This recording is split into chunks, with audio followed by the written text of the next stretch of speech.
ರೇಣುಕಾಸ್ವಾಮಿ ಕೊಲೆ ನಂತರ ಸಲೂನ್ಗೆ ಹೋಗಿದ್ದ ಪವಿತ್ರ ಗೌಡ ಈ ಬಗ್ಗೆ ಪೊಲೀಸರು ಮಾಹಿತಿ ಕಲೆ ಹಾಕಿದ್ದಾರೆ. ಕೋರಮಂಗಲದಲ್ಲಿರುವ ಸಲೂನ್ಗೆ ಭೇಟಿ ನೀಡಿದ್ರಂತೆ ಪವಿತ್ರ ಗೌಡ. ಸೋಮವಾರ ಮಧ್ಯಾಹ್ನ ಕೋರಮಂಗಲದಲ್ಲಿರೋ ಸಲೂನ್ಗೆ ಭೇಟಿ ಕೊಟ್ಟಿದ್ರಂತೆ. ಸಲೂನ್ನಲ್ಲಿ ಪೆಡಿಕ್ಯೂರ್ ಮ್ಯಾನಿಕ್ಯೂರ್ ಮಾಡಿಸ್ಕೊಂಡಿದ್ರಂತೆ. ಪವಿತ್ರ 2-3 ಗಂಟೆಗಳ ಕಾಲ ಸಲೂನ್ನಲ್ಲೇ ಕಳೆದಿದ್ರಂತೆ. ಪವಿತ್ರ ಸಲೂನ್ ಭೇಟಿ ಬಗ್ಗೆ ನ್ಯೂಸ್ ಫಸ್ಟ್ಗೆ ಮೂಲಗಳಿಂದ ಮಾಹಿತಿ ಲಭ್ಯವಾಗಿದೆ.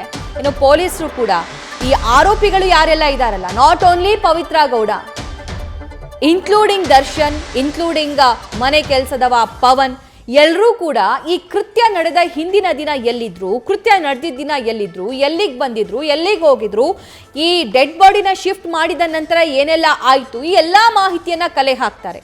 ಪೊಲೀಸರು ಇನ್ವೆಸ್ಟಿಗೇಷನ್ ಇಂಟ್ರಾಗೇಷನ್ ಮಾಡುವಂತಹ ಸಂದರ್ಭದಲ್ಲಿ ಒಂದೇ ಪ್ರಶ್ನೆ ಕೇಳಲ್ಲ, ಯಾಕೆ ಕೊಲೆ ಮಾಡಿದ್ರಿ, ಯಾಕೆ ಹೊಡೆದ್ರಿ ಅಂತ. ಅವರು ಪ್ರಶ್ನೆ ಕೇಳಕ್ಕೆ ಕುತ್ಕೊಂಡ್ರೆ ಪರ್ಫೆಕ್ಟ್ ಆಗಿರುತ್ತೆ. ಅಂದರೆ ಈ ದಿನ ಎಲ್ಲಿದ್ರಿ, ಇದರ ಹಿಂದಿನ ದಿನ ಎಲ್ಲಿದ್ರಿ, ಒಂದು ವಾರದಿಂದ ನೀವು ಎಲ್ಲಿ ಕಾಣಿಸ್ಕೊಂಡಿದ್ರಿ, ಅಥವಾ ಎಲ್ಲಿಗೆ ಹೋಗಿದ್ರಿ, ಎಲ್ಲಿಗೆ ಬಂದಿದ್ರಿ, ಯಾರನ್ನ ಭೇಟಿಯಾಗಿದ್ರಿ, ಯಾರ ಜೊತೆ ಮಾತಾಡಿದ್ರಿ, ಯಾವ ಪಾರ್ಟಿಗೆ ಹೋಗಿದ್ರಿ, ಅಥವಾ ಯಾವ ಸಲೂನ್ಗೆ ಹೋಗಿದ್ರಿ, ಯಾವ ಹಾಸ್ಪಿಟಲ್ಗೆ ಹೋಗಿದ್ರಿ, ಏನು ಟ್ರೀಟ್ಮೆಂಟ್ ತಗೊಂಡ್ರಿ, ಇದೆಲ್ಲದರ ಬಗ್ಗೆ ಮಾಹಿತಿಯನ್ನು ಕಲೆ ಹಾಕೋ ಕೆಲಸ ಮಾಡ್ತಾರೆ. ಅದಷ್ಟೇ ಅಲ್ಲ, ಅಲ್ಲಿ ಏನಾದರೂ ಲೋಪ ಕಂಡು ಬರ್ತಾ ಇದೆ ಅಥವಾ ವ್ಯತ್ಯಾಸ ಕಂಡು ಬರ್ತಾ ಇದೆ ಅಂತಂದರೆ ಅವರ ಫೋನ್ ಡೀಟೇಲ್ಸ್ ಅನ್ನು ಕೂಡ ತೆಗೆಯೋ ಕೆಲಸ ಮಾಡ್ತಾರೆ. ನ್ಯೂಸ್ ಫಸ್ಟ್ ನಿರ್ಭೀತಿಯಿಂದ ನಿಮ್ಮ ಪರವಾಗಿ.